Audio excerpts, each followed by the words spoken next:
Maybe Scott can explain Zen filmmaking. Oh, excuse me. Shit, sorry.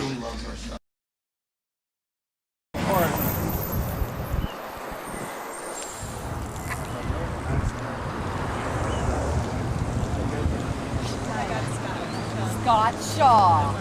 Oh my God. John Jackson. Yeah. What are you doing? Otherwise, no We doubt. have verified. Let's see what the frog says. Hi, darling. How are you? John Jackson, and he doesn't like you. He's not really croaky like he normally would. Let's see if he does better with her. This is Amy Lindsay. We all three did a little movie together down in Texas, and they're Texas girls. This is so funny. How have you been? Good. Good. Okay. Circus entertainment. This is illegal. No, not here. Are you sure? Yeah, we're inviting people to What some of our films What do you charge to pass out flyers? What do we charge? That would be good. How much? Camera should be here. $200 a day. No, she's not making $200. Steve could get back across the street. Why do you think we're doing it on a Saturday? We work for them in their office. Yeah. Yes, we are. I got divorced. Mine's still in Texas. Okay. That's good. That's great. Can you get Do a across, documentary here. across the Like, street? They're documenting. Can you be across the street? The camera should be right here. He's documenting everything. You know, I could shoot it with a wide angle lens myself. You know that? I like your glasses. Yeah, just do Then that. you know, you left a message. We're going to put you in a movie. You never called back. You weren't going to put me in a... I came and auditioned. You never... I auditioned and everything. You sent us a thing in drama log. I called you up. You said you were in Texas. You were going to come back. We were going to put you in a movie last summer. I came and auditioned for you. You didn't audition for me. Yes, I did. She told me. Yes, I did. Yes, I did. And you said, oh, we can't use you because you did nudity in Shannon Tweed film. Describe the There we go. He Now was we're getting fucking to with it. me. Describe the office. It was upstairs. It's on Hollywood Boulevard. No, we have offices in Hollywood. It was on Hollywood. I went there. It was you and a Chinese man. No, that was another movie. That was something. That was something else. I did That come was- audition for you. Yeah, but I was going to put you in something last I'm with summer. Gersh now, so Yeah, but call him. I was going to. Oh, you better call him, Don. Our agent will call your agent. No, I would love to do something. I remember sending you something Let's else. go down here and see what these. Let's see the I think I Silver Lake actually thing. saw it in Hollywood. let's go. Bye, Don. Nice to meet you. Okay, yeah. Stay with me now. Stay with me.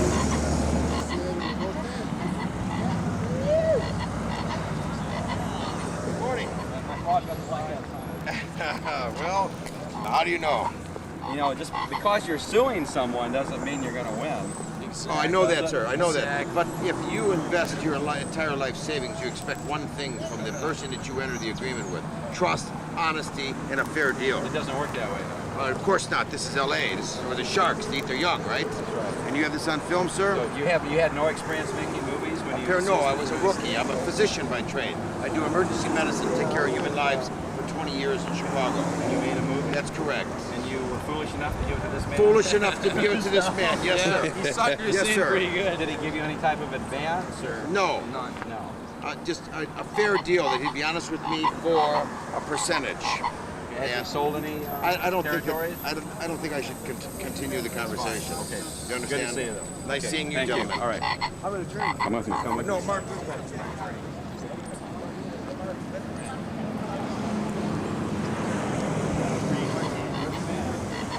I knew when to back off on this guy. The protester? He's a doctor. He really? saves people's lives. Right. He made a movie and he gave it to David Hebner to distribute, and he's suing him. But you know, suing you doesn't mean anything. So he doesn't. Is that the frog that was in the film? That's the star?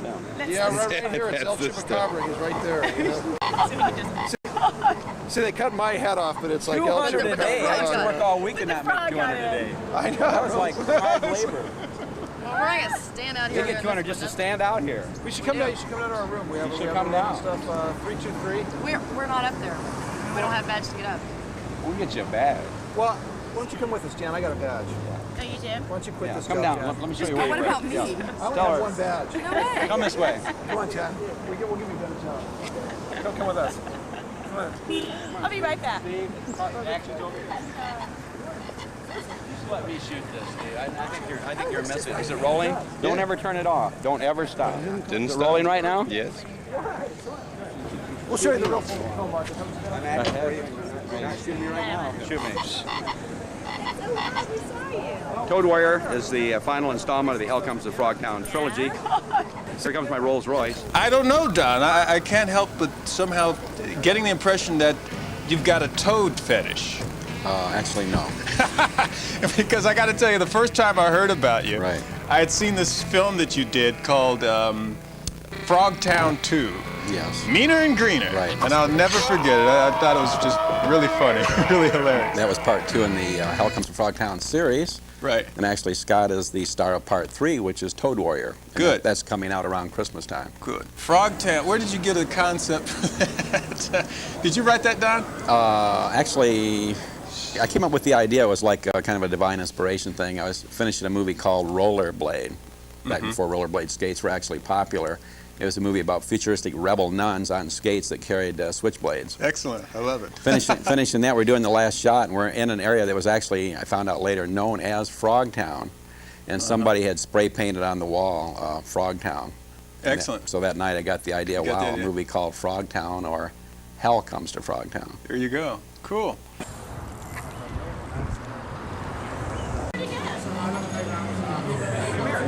Go, goddamn ya! Jim, this is Just say if you watch the Frog News, Frog Camera News. This is Jim Warnarski, famous film director, producer. This is my slow cameraman. He's got 2 speeds, slow and extra slow. He's got focus and out of focus. excellent. This is Farrah Fawcett's cousin, Whitney Bain. Say hi to Whitney. She does total nudity. She'll do an audition for you right here. Want her to take her clothes off, say strip. Okay, so we're going inside. Here's your card, Jim. Thank you. Okay.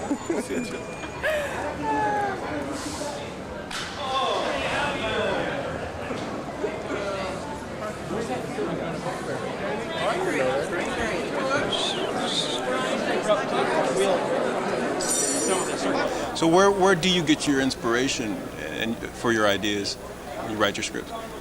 Scripts. Well, I think that's the question. Yeah. Don and I, we work well together because we do a filmmaking style called Zen Filmmaking, which means we don't use And that's scripts. akin to guerrilla filmmaking, which I'm very No, familiar it's with. much more spiritually based than guerrilla filmmaking.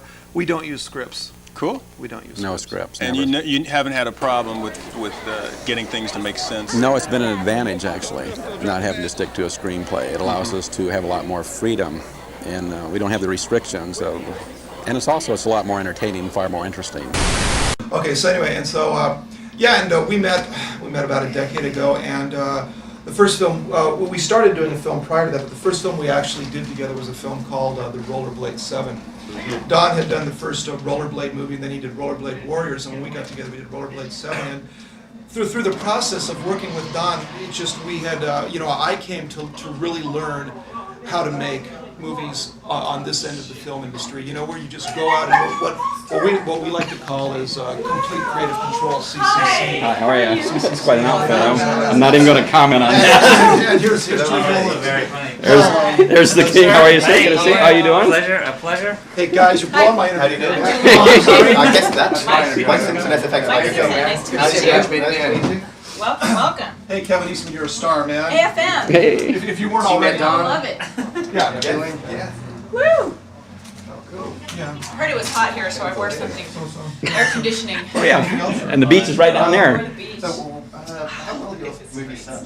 Well, the market has changed a lot. I mean, what Don That's and the I guy guys got you in here. are ideas He'll for explain the everything. cult thing. I mean,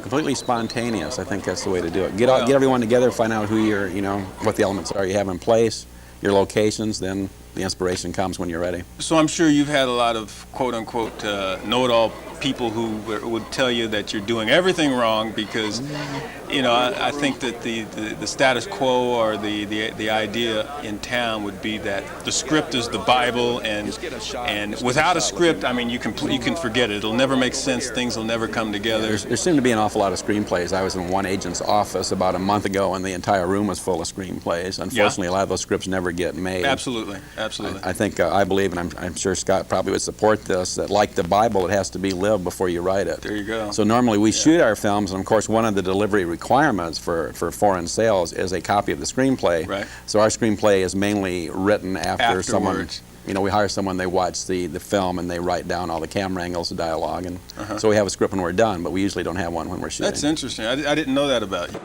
That's right, and also, you know, we believe that the stories have basically all been told. You know, if we're going to go into a formula story, it's been done before.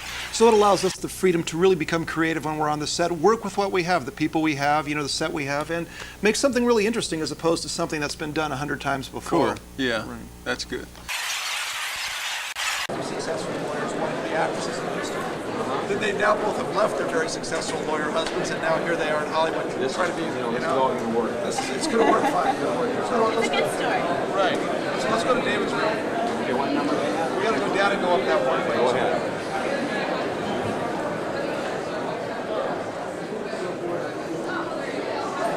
Don't turn it off. Keep it on.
Does full nudity. Frontal. Get this guy over here. Stop this man right here. You, sir, what is your name and who are you working for? What are you doing here? What's going on? Talk to the frog camera. The frog camera report. Frog camera report, yes. I did. Okay. Who's minding this store, Jack? You are. That's you. Here's who I want you to meet. I was not there when you guys left. This is Farrah Fawcett's cousin. Have you ever met her before? This is Jan Fawcett. She does full nudity, frontal. Does frontal nudity, and rear. She's only 31 years old. She's 31. She's from Canada. More like 29. She's got a master's degree in theater art. That's Eric. Yeah. So we're gonna put her in a movie. Honestly, is nobody in the room right now? No, you're supposed to be there, son. Where's my card? I'm hustling in here. Where's my business card? I took Steve, showed him a little bit, and he wanted to go on his own, fine. And that guy who Nairobi, I don't know what he's doing. I'm going to say Yeah, the Canada guy's coming back to give us a deposit. Where are you going? We're going to talk to David. I'm going to see Eric Brazil. Do you know where Eric is?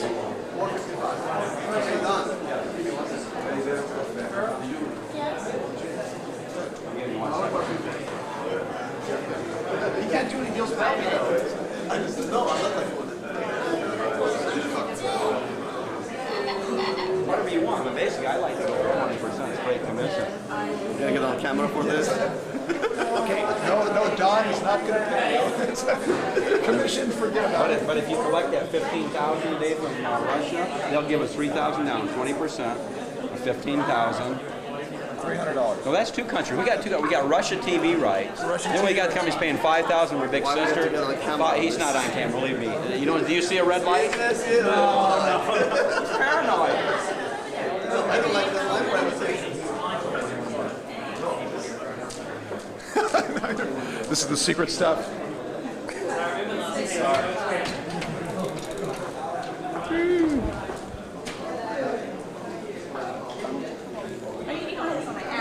No.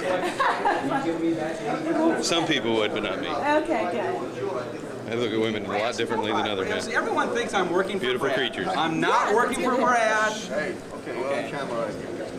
No, he's not. What? Then why don't you write that down more something? We'll write one up. We'll sign as soon as I get No, I gotta go and get the cards. Where are the cards? One more time. Wheelchair and...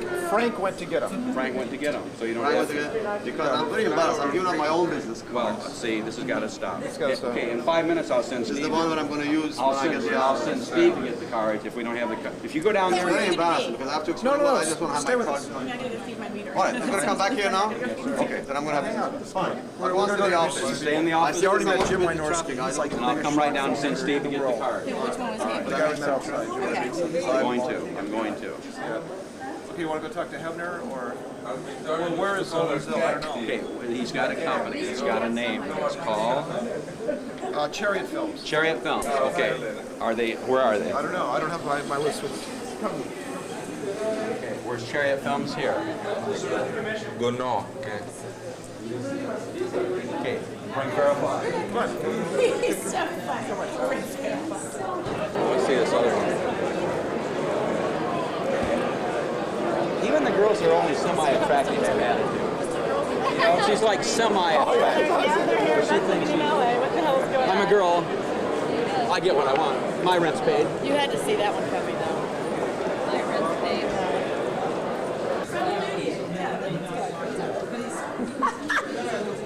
What a resume. Let's interview her by the food. Okay, we'll do an interview. Oh, you have to go out to the street. Come on here.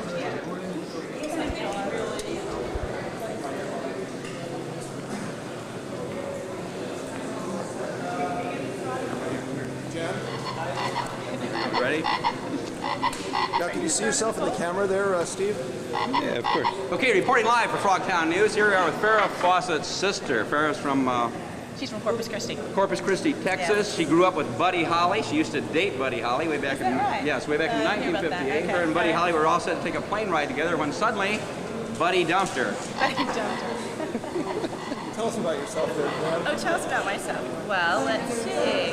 What all you want to know? I'm an actress. I live here in LA. I absolutely love it. Donald's going to put me in his next movie. I'm going to star in it. We just discussed it, and we're signing the contract, and he's going to give me lots of money, right, Donald? And here's the frog. Toss the frog in the pool.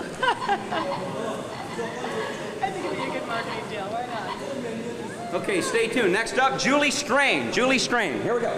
It's just me. Like production line, yeah. Yes. You haven't talked to Julie yet? You haven't interviewed? Well, you know, Don and I see ourselves as a self-contained combat unit. You know, Don's a masterful DP. Hey man, this guy looks like he's ready to take out a B of A. That's right. And so, you know, I mean, you know, sometimes it's just Don and That's me our out there bank, filming it. actually. And, No, that's good. Yeah. You know, we make things happen, and that's what it's about. You Yeah, know, it really is. In the lower budget end of things, you just make things happen, and then you make art. On independent filmmaking, I mean, to be a producer on independent film, you really need to know everybody's job. From Everybody's the cameraman job. to the sound mixer to the makeup artist.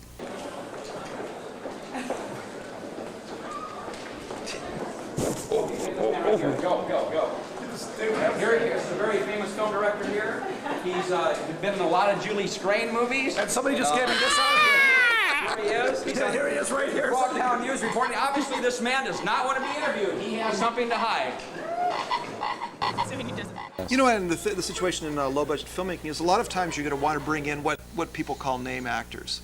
Okay, and sometimes they get quite set back when they see our type of set. Right. You know, I mean, there's been times when about 6 or 7 years ago, Don and I were doing a film called Legend of the Rollerblade 7, which we shot as Rollerblade 7. Yes. It was actually released as Legend of the Rollerblade 7. I love these titles. Oh yeah, and we had Frank Stallone on the set. So basically, Don was working the camera. I was running the sound. I would go in there, clap the thing, do the clapper, Right. walk out, get the sound running, and walk back in and act with Frank Stallone. So he didn't quite get the he didn't quite understand that it didn't matter, you know, just so the film was made. You know, Right, so, exactly. But you know, then there's other people like Karen Black who just jumped right into it. Yeah, she just knows how to jump right into anything, and she's great. Yeah. So how did you get hooked up with these executives of filmmakers? Well, I've been doing films with Donald G. Jackson for about 6 years now. He was one of the first directors to hire me when I had an ad hometown here and I couldn't act. So I still keep working for him because he believed in me then and he still does. The films are great and they're really campy and they're really wonderful. Completely different from anything else that I've ever done. And the great thing about Don is that he'll put you in an environment He'll tell you the basic premise of what's happening in the scene. He'll just say action.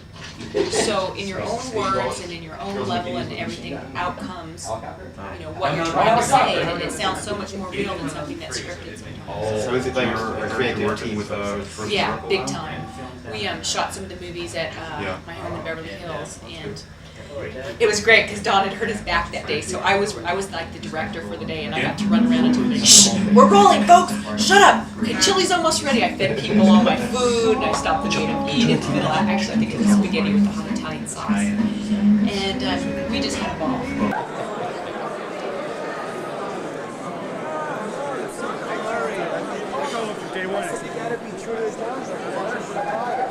Okay, let's get over here. Here he is, Frogtown News reporting. Here's another one of the people responsible for the American film market.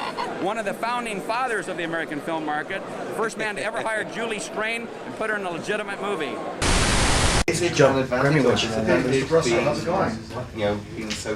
Grab me one sheet right For there. me, Praise it's one been an sheet, could you? advantage because I'm a real mover and river and shaker in this Oh, business. yeah, I'm not yeah, scared to do movies. It's on top, it's on I'm top. not scared to stay in this genre. I have other girls that are busty, which also could live with someone, and they think after 2B movies sometimes, oh, that's it, I'm moving on to a movie. And then they Okay, can you grab them from up there? So I'm showing my tits to pay their rent, basically.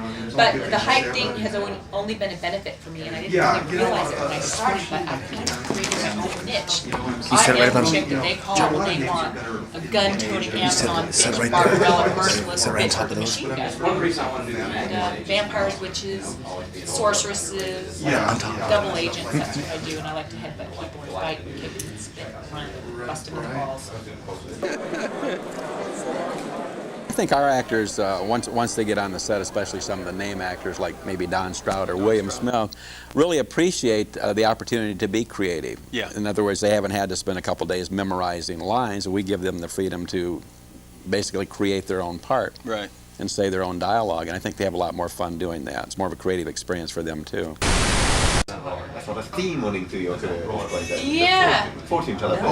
Yeah, there was a couple fortune-telling scenes in each of those movies, and just some really, really great moments. I mean, while I was a fortune teller in, I believe, Rock and Roll Cops, we were standing in my kitchen, and I told Kevin Eastman, who's one of the Rock and Roll Cops, he didn't believe me. I was a fortune teller, so I said, you know what, I know you fall off a horse when you're 8 years old. I know when you were 3 years old, you fell in the kitchen and you lost a testicle on the cabinet door. And so later on, we're doing a photo shoot during that movie where my friend is the all-American photographer, and I got to style her, and we're doing a little photo shoot, and Kevin comes out and says to the girl, could you ever love a guy with one nut? And he's not a trained actor, but I swear it almost brought a tear to your eye. It was the most magical, amazing scene. And then I got up from my scene, all unrehearsed and all just off the top of my head, and we came to each other, and I know you from somewhere, and we slow danced around in a circle, and then, I don't think so, we walked off. So is it easier working with your mother? Yes, we are. So working with your husband, is that It's great for me because I've always been alone in the past, and to go on location and go on movies, it's great and it's rewarding. You come home and you close the door and you're by yourself. There's nobody to share it with, there's nobody to cuddle with. And now that I have Kevin, my life is a dream come true. He comes on all my movie sets, he comes everywhere with me. He's here today at the AFM, lovely AFM, Lowe's Hotel in Santa Monica.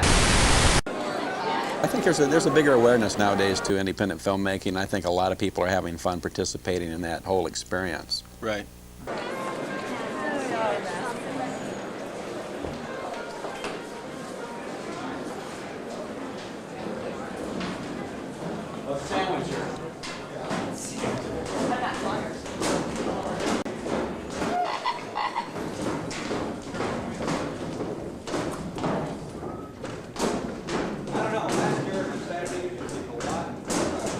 You know what? I think it's because I took a lot of people out for drinks last night. Yeah, there was a part. You guys had already left before the bandwagon started rolling, so I'll catch you tonight. Okay, that's what happened, obviously. Frogtown News.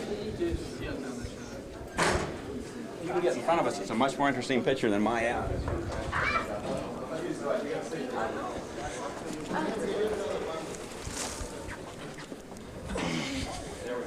Okay, here we go. Frogtown News reporting from the 3rd floor. Fire this idiot! Where no one knows that there's anybody down here.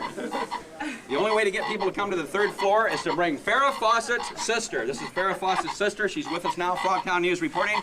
Stand by for our live satellite hookup coming to you from the American film market.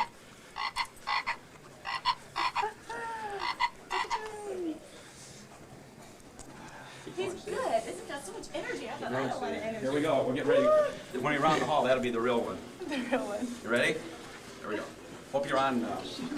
Hope you're on that light bulb setting instead of the sun setting. Turn right. Okay, they're here from all over the world. This dog was attacked by the chupacabra early this morning. This dog defended this woman's life and saved her from the El Chupacabra. Frogtown News reporting live from the film market. 3rd floor. No one knows there's a 3rd floor. Stand by. Whoops. The ghost of Ed Wood was reportedly seen last night at the American Film Market party. Here's the penthouse suite. You can just step right in there. Penthouse suite. And here we are. If you want to swing around and show this sign, here's our here's the #1 competitor at the film market, the #1 name in independent filmmaking. And let's go in the booth. Go in the booth, please. Okay. And get an escort on some of these posters. Oh, let's go. Shotgun Boulevard. And Big Sister 2000, starring Julie Strain, who's now married to Kevin Eastman, creator of the Teenage Mutant Ninja Turtles and Heavy Metal Magazine. Oh, I hadn't seen the poster for this yet. Oh, that's brilliant. Oh, really cute. Okay. You could talk to Kevin. Yes, hi. Because you've seen the, I mailed you this, right? You guys got this? This is the rework. Yes. Yeah, so that one. Ooh, I didn't see the back. Oh my god. Getting to be above the title name. Well, if you pay the right people enough money, they'll put you above title. No, it was actually it was interesting. I've been interested in acting, but I was more interested in watching other actors, especially with my wife. She makes it look very easy, and had an opportunity to get in front of the camera for an Andy Sedaris movie, and certainly developed a whole new respect for people that can act and can act well. She makes it look easy. A lot of people look easy. And Julie said, "Oh, keep doing it, and had the opportunity. I'd seen some of the movies that Julie had done for Dawn, Big Sister 2000, and Queen of Lost Island. Some of these enjoyed those very much. And so when Dawn approached us with Scott to do some of these projects, it was an opportunity to get involved with him on a number of different levels, and also get in front of the camera again. And, I appreciate them for letting me hone my skills at their expense. But no, they were actually it was an interesting. It was a great way of working. They have a very different way of working. They sort of have a very loose script, and they enable the actors and actresses to sort of develop this. They have the story that they want to make, but they sort of more. I don't want to say impromptu. What's the word I'm looking for? Improvise. Thank you. I was thinking innovate, but it was improvise, and see what comes out of that. What comes out of them, what they see in the character, and enjoy that process, as opposed to trying to memorize, these 14 pages of dialogue and try to say it in the right way. So, get a more of a natural reaction out of it. So, I enjoy that part. Frogtown News at the American Film Market.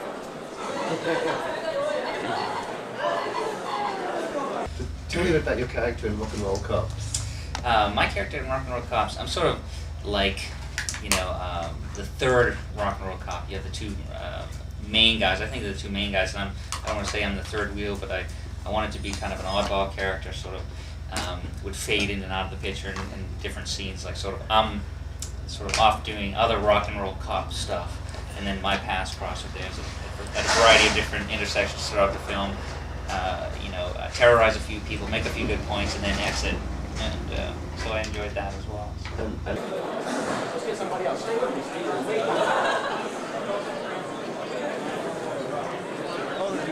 And you've done what? You've done half a dozen films now? About half dozen films. I think my wife's keeping track. And of he the had credits. one of his films was at Sundance Film Festival this year. What was that? That was right. It's a very interesting story, and I'll try to make it short.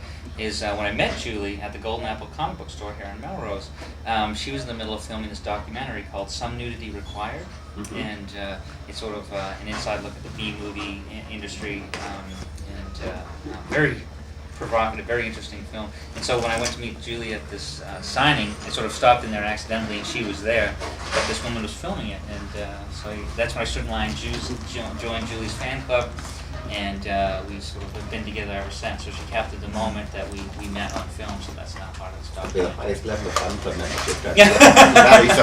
It's sort of taking being a #1 fan to the nth degree. Yeah.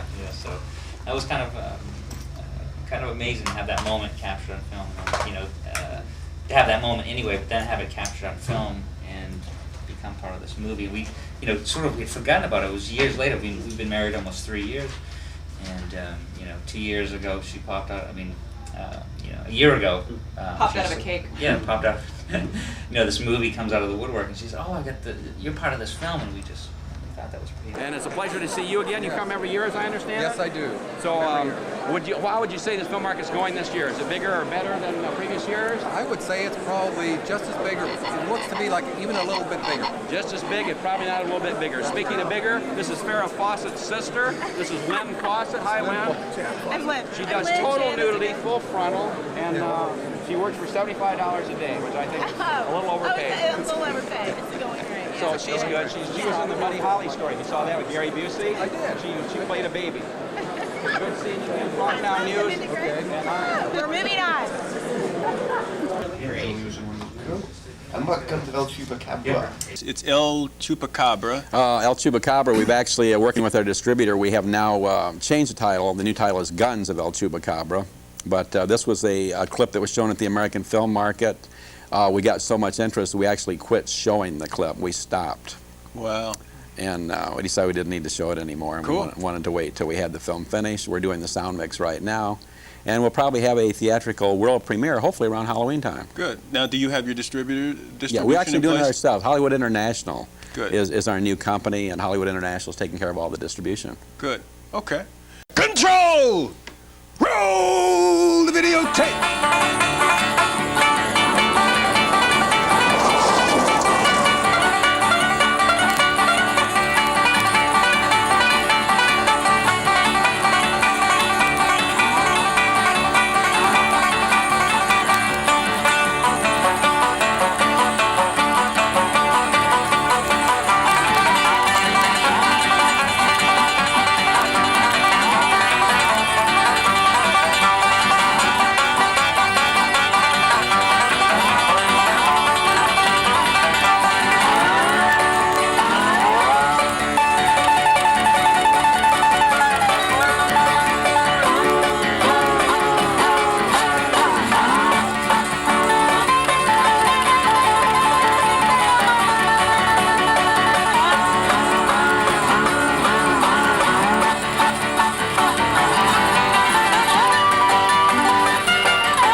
guys. Excellent theatrical release.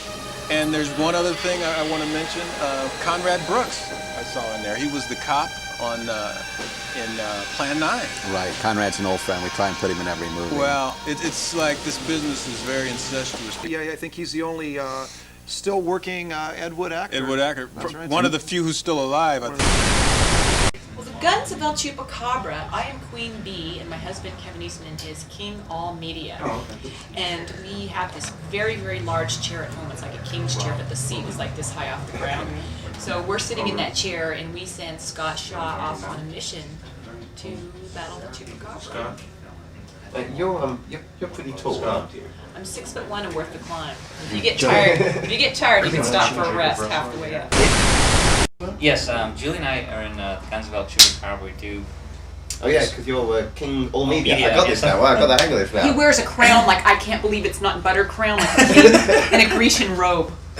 No, it was fun to really, when what Donna was looking for and Donna and Scott were looking for something really surreal and to fit in with what their vision of this movie, and he let us take it a bit over the top. Julie dug out some of her craziest costumes, and I got to be this character, almost I want to say, on a myth level, sort of a godlike myth level. We sort of send Jack B. Quick off on this mission, and he again, we interact with him at a variety of different points throughout the film.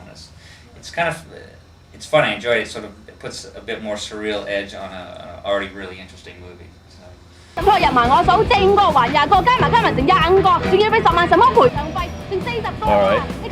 thank you.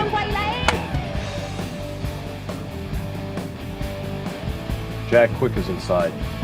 Jack B. Quick? Whatever.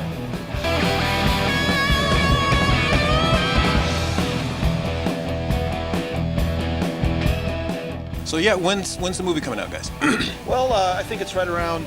We're trying to release it on Halloween. We're right at the tail end of it now. We're finishing up most of the sound edit right now, and it's close. Halloween. It's close. A lot of interest in the Chupacabra creature. Kind of started in the Latin American countries and kind of spread to Southern California. Tell me the story about.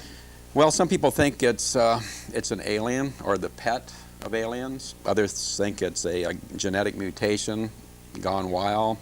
Still others think it's a demon from hell. Wow. And we kind of play up all the different aspects of the creature in the movie, Right. never really reaching a conclusion as to what it is, leaving it open for part 2. Good. Revenge of What does El that Chupacabra. translate to Chupacabra? Do you know? It's actually a goat sucker, because in Latin American countries, you like That's excellent, man. In fact, that might be a better title. goat sucker, right? El Goat Sucker. El goat sucker. Well, see, in the Latin American countries, what started happening is they would find their goats with their blood sucked dry, and they started attributing it to the Chupacabra. So, goat sucker. That's right. What else are you gonna give a goat sucker credit for doing, man? Would create a chupacabra. You think they did that just to attract tourists? No, I think somebody's having fun with it. I think it's a wonderful idea. But the older people are so serious about it. It's mixed with religion and all kinds of histrionics and such. But of all the things to create, it's not like a spaceship landed or any of these wild. It's this. Do you think it started in Puerto Rico? The Chupacabra thing started in Puerto Rico? No, it's obviously it's Transylvania. I want to ask you one thing. It just ended up in Puerto Where are all the beautiful girls? Because I haven't seen one. In my hotel room. Well, I think we know where we're going. And they're blood suckers. Don't let them get you. Hey, listen, Donald. My name's Donald Wilson. What else is on the menu, Don? Well, we're doing another Shotgun Boulevard movie, part 2 of that. That was very successful for us at the American film market.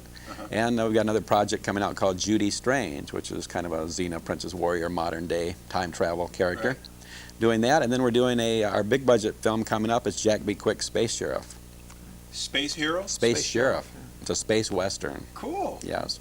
Excellent. Spaghetti western that takes place in outer space. Is there any sense to make a film that hasn't got martial arts or swords or guns? Well, personally, I mean, I started out my career, as I briefly mentioned, as an actor, and so I had done tons of stuff in as an actor, I was on Head of the Class, Saved by the Bell. I had done a lot of that sort of stuff. I mean, Robert Altman personally asked me to be in the Player because and so I did a cameo in the Player just because he had seen this movie that Don and I had done with Karen Black called, like I mentioned, Rollerblade 7. And I guess he kept up on her career from Nashville and stuff, and he saw me and said, so his office called me, would you like to do a cameo on the play? I got it, of course. What am I going to say? What am I going to say to Robert Altman? So as an actor, I've been blessed enough to be able to work in both sides of the industry. But as a filmmaker, it's just, the spirituality of art is where it's at, the spontaneity of art. And like I say, Don and myself, we don't have to deal with all the politics that go on in the other realms of it. We're able to do what we do. What we do is we find financing and we go out and make a movie. We're all big fans of that, man. Cool. Okay, next, Julie. So tell me about your character in Rock and Roll Cops. Actually, one of the scenes in Rock and Roll Cops is where I'm Thanks. a fortune teller, and they come in to arrest me because I believe I did not have a permit to be fortune telling at the time. And it's just very campy and crazy, and I brought all these little effects from my own home, and I made it up as we went along. What else? What about for you, Scott? What else? Well, basically, Don and I are hand to hand in all those things. I'll be doing the lead in Jack B. Quick's Space Sheriff, which is our thing, and also in the next Chupacabra film. So, we keep busy. Good. With Kevin moving into acting, are you moving into comic books at all? Well, I'm going to be an animated character in the Heavy Metal Fact 2 movie, which he created, and I have been on a cover of Heavy Metal magazine a few times this year, and all the top artists in the world are painting me. I was on Olivia's book cover this year, which would actually make a great cover for this FX. It's so beautiful. We are a family magazine. Yeah. Well, it's covered, but it's like it's a screaming banshee. So how are they going to create this? Your character for you. Well, Okay, she's Jacob, it's animated, good talking to you again. and it's going to be 2D with some 3D effects. I And we're think, working with somewhere Columbia around there. TriStar, we're working with Cinegroup in Canada, Yeah, we're working sure. with It's better talk to her about that, but a group that's about what she in does. Germany who's helping us with the movie. No, she does it all It's their herself. problem. Yes, you know. I'm just going to do the voices and go out and represent the movie and be the best I can be. great. We actually Okay. did build a costume and I Talk to did you a soon, photo shoot for Jacob. Penthouse magazine, which will be coming out soon. A lot of actors don't like to work without a script. We brought that up a little earlier, and Don and I have had a lot of problems with that. They go, a script? Right. How do you do that? Or, Right. where's my motivation? Well, your motivation is right there. Your Exactly. motivation is with the lines that are happening right at the moment. Right. It's all about behavior. It's, and that's why we call it Zen filmmaking, because it's very spontaneous. Right. Spontaneous enlightenment as it comes out. So, we work well together, and we have fun while we're doing it, and that's what it's all about, really. Yeah, it really is. Is having fun. you Yeah, know? and So it- many people get so serious, I know. It's about having fun. And it really shows when you're not. I can't believe the number of people in this business who work and they feel they've got something to complain about. I'm like, try being a doorman or a bartender or whatever, You've been working too long if you're working in this industry and you have something to complain about. Get a job! Okay, anything else, guys? And although you say you're happy to work in the genre and this level of movies, you've made a few small appearances in big movies. Doing Naked Gun, one of the Naked Gun 33. Naked Gun 33 and a third, Beverly Hills Cop 3, Steven Seagal's Out for Justice, Repossessed, Leslie Nielsen, all the different movies. I love doing cameos in big movies. I really, really enjoy that. That's something I love. But if someone was supposed to walk in here today and hand me a 120-page script that I had to do with Nicolas Cage, I would not want to walk on a set with 100 people with all these big dollars floating for every minute of filming, and it's like they figure out that they don't like my style of acting. Because in this genre, I look good and I don't have to be a brilliant actor. So I'm getting better all the time, but these people love me for who I am, and I feel safe, and it's my home team, and I'm staying. What about the Heavy Metal 2 that's sort of in development, production, whatever stage it's at? No, it's actually in production. Yeah. It's a $15 million Columbia TriStar Canadian-German co-production film. We're in the middle of storyboards. We've got about 200 people working at a very breakneck pace up in Montreal at the moment, and it's expected to be delivered to Columbia TriStar for theatrical release in May of 1999. So it's an amazing process. We're at that stage, literally with the storyboard stage, where as opposed to these types of films, which are you're able to shoot a lot of footage and then sort of edit it into your vision. You have the vision throughout, but you sort of shoot a bunch of stuff, edit it down, and tweak it a little bit.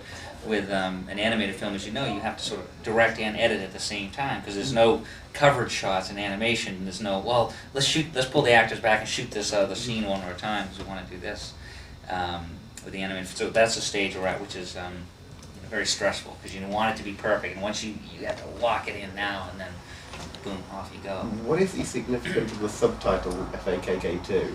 The FAKK2 is, I wanted to do, I always love the concept of a Terminator, like, trying to take it a bit further and try to do sort of an organic Terminator, if you will. And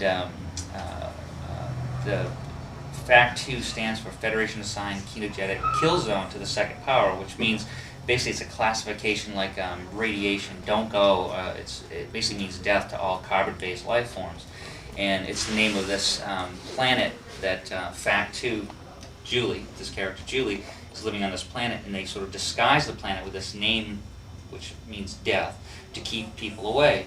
And when somebody stumbles on and they wipe out her family and discover the planet's secret, Julie, who takes on the persona of this, avenging angel of death, takes on the name Death, aka FAK2, and that's the significance. So I'm glad I drank my coffee today.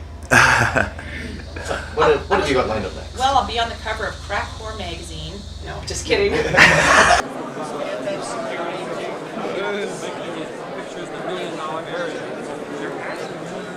Frogtown News, here he is again.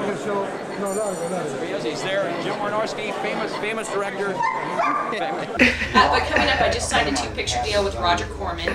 So I will be doing a movie called Millennium Queen for him this summer, and another movie to be named later. I also should be working on a movie called The Independent, and it's supposedly supposed to have Jerry Lewis and Janine Garofalo in it. I've been offered a movie for this summer as well with Joe Montana. I have my 6th Andy Sedaris movie to do, which is going to be called The Full Python. Not the full Monty, but the full Python, if that's not funny. But there is a snake involved, because it's a flashback to an older movie that he did that had a snake. And the heavy metal movie, I'll be doing the voices on that. Okay, anything else, guys? Well, I just think it's important to make films. I mean, that's certainly been my path to enlightenment, is the filmmaking process. Yeah. We've learned so much, and it's the most creative. It's the most creative job there is because it combines everything, all of your life experiences, all of your interests in music. I have an interest in, I used to have a big interest in comic books and comic strips, and it's all combined in the filmmaking process. Yeah, I think it shows, Don. I think it shows in your work. Yeah.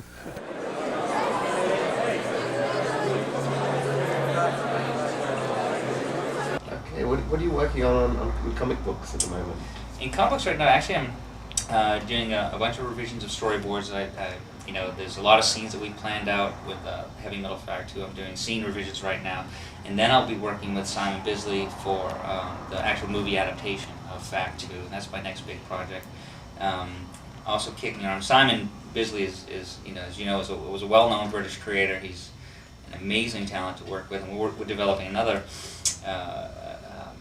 cartoon character that I have to keep secret right now, but it's a lot of fun, and so yeah, that's what we're doing. Now you're best known for having created the Turtles. Yes. Now I remember way back when a lot of my friends who were heavily into comic books would go, oh, have you ever seen this? And we go, oh wow, and it was this underground thing, and then it just exploded. Yes. Now, how did you feel about the sort of the ultra commercialization of that?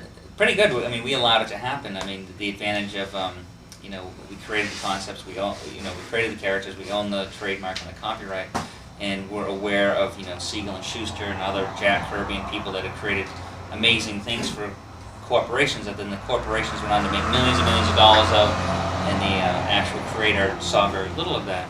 And so we were wise enough to trademark and copyright it. And we did the comics for about 2 years before Hollywood sort of came knocking.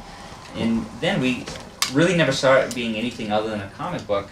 And when it sort of evolved into toys and other things, we had full approval. We worked with the animation companies, we worked with toy companies. Everything that we changed from our original vision, we allowed to be done for the animated version, and we're happy with the result. And we're very, very taken aback at its response. The kids' reaction to it was overwhelming, I guess. There's no really term to fit it, but overwhelming, sort of that it took off and it did the things that it did, was amazing. But the Turtles, I was working on the 4th Turtle movie script when I met my wife, so the Turtles also allowed me to buy heavy metal. So the Turtles have allowed a great many wonderful things in my life. So. What happened to the 4th Turtle movie then? We're working on it currently. Oh? Yes. they won't go away. And have you got any input into this new Savannah series they're making? Oh yeah, I did. Actually, it was interesting as we started working on it. I had been spending more time in Hollywood. I have a partner with the Turtles, Peter Laird, and he sort of mans the office at home back in Northampton. I enjoyed, interacting with the creative talent, the writers, and worked with the Kyoto brothers on the costumes, and I approved all that. So it was I ran most of the production on that on behalf of Mirage. Worked in association with Fox and Saban. Had a great time there. Had a lot of evil stories about Sabana. We had an exceptional time with them, creatively, production-wise, and this series has been #1 since its debut in September of last year. So. How did you feel about when the Turtles came out in the UK? They changed the title to Hero Turtles and cut out a lot of the shots of nunchakas and things like that. It's funny. It was we were aware because we were disappointed because we had already filed They allowed us to file trademarks for Ninja Turtle, but then at the same time they outlawed the name Ninja because of a lot of difficulties they'd been having, and so we had to refile our trademarks and whatever. But it was what was needed to be done to adapt it to that audience. What was funny when I was over there promoting the first Turtle movie, because Steve Barron, the director, is British. You probably know met that. him a couple of weeks ago. Yeah. Oh, did you? He's just been shooting a mini-series about Merlin. Merlin, that's right. Yeah. We've been talking about Steve about doing a director's cut for the first Turtle movie because there's a lot of scenes that were shot that never made it in the film. So I keep in touch with Steve pretty regularly.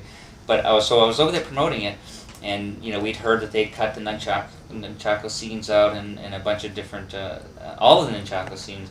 And so I did Jonathan Ross, the English David Letterman musical. So I did the Jonathan Ross show. Last Resort. That was. Yeah. That was. Yeah, it was called The Last Resort. That's exactly. And he's a huge comics fan. Oh yeah. Yes, he's huge. So it was funny. So we were made aware that they'd cut these scenes in the movie. In one in particular is a scene when Michelangelo's talking on the phone, ordering a pizza, swinging his nunchucks.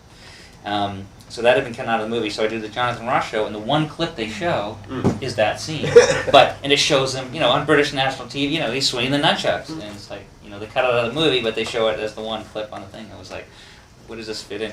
But there's another funny thing. I did we did this little press junket with all the British press, and this one guy from the Daily Mirror or something came to the interview and he's like, bro, I heard that Turtles were created in a pub in England, and I'm like, what? I said, this is my first trip to London, so I really don't see how that could have happened. And it's really kind of silly. Then I went through this very long... That's the Daily Mirror for you. Yeah. I went through this long, painful explanation about the whole history of the Turtles and whatever. And he must have been there just for the food and the booze or whatever, because he'd already written a story and already sent it in. So like the next day we pick up the Mirror and it's like, Turtles created a pub in London. It's like, brilliant. Is there a natural links and progression between the comic book industry and the film industry? Do they go hand in hand?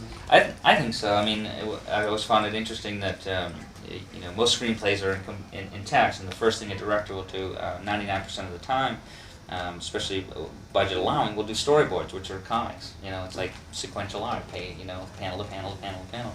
And Steve Barron worked with Brendan McCarthy, who was famous for Strange Days and Paradox and a couple other really great British comics. But that's who he used to work with to do all the storyboards for the Turtle film. So not only we get this amazing vision from Steve, we had all these beautiful Brendan McCarthy drawings within the screenplay as he illustrated these scenes.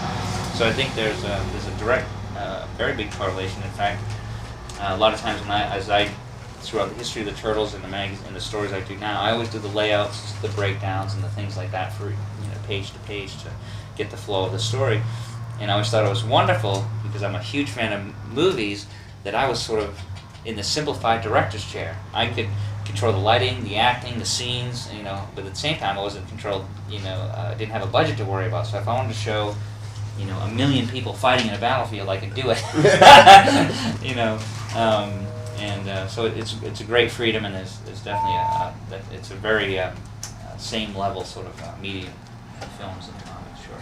Cool. Okay. Thank you very much. Thank you. Thanks a lot. Yes. Mike, you're a great interviewer. Thank you very Really much. great, knowledgeable questions, not even written down. Wow. Oh, well, it's the skill you learn after a bit to be able to bullshit these sort of things. It's like yesterday, I did sort of about 20 minutes with Angus Squibb, and he never spotted that I've never seen a Phantasm movie in my life. Someone tell me about the tall man. I'm thinking, who the hell is the tall man? So great. Coming into the booth, you'll notice there are no lights in here. That's because our people aren't too bright. Now come over here. Come over here. Let's do this private table dance. Get some music going. And swing around here, Steve. And here's the command chair. Here's where it's all done. Come in close. Here's where it all happens. So multimedia, an e-motion picture, and a Zen film. Scott Shaw, world-renowned. Scott Shaw, world-renowned. Get this camera out of my face! Scott's not in the mood. Let's go to Farrah Fawcett. She just flashed you. You missed it. I missed it. I had the shirt off and everything. It kind of reminds me of that Okay, Wayne let's call Kinko's on Wilshire. And that's a cut. Okay, we're back with Jack. Now, Jack was shooting. Flip over here. Flip over here. What a flame. Most of these girls are like that. The problem is when you tell them it's going to take them 8 hours to shoot, well, I got to go to an audition. I've got to go to acting class. Yeah, and they won't give you the time of day to do it. It's changed. Nowadays, you can only get talent if you're a member of Screen Actors Guild. If it's a SAG signature, I'll be ready to go outside.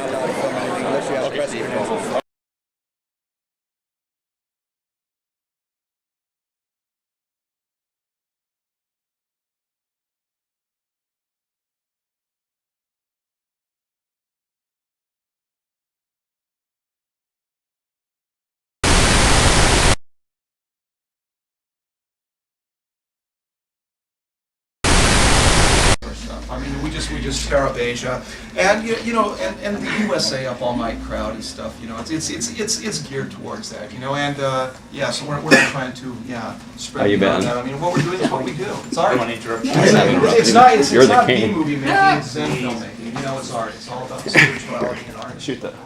You got it. Running. Well, let me see.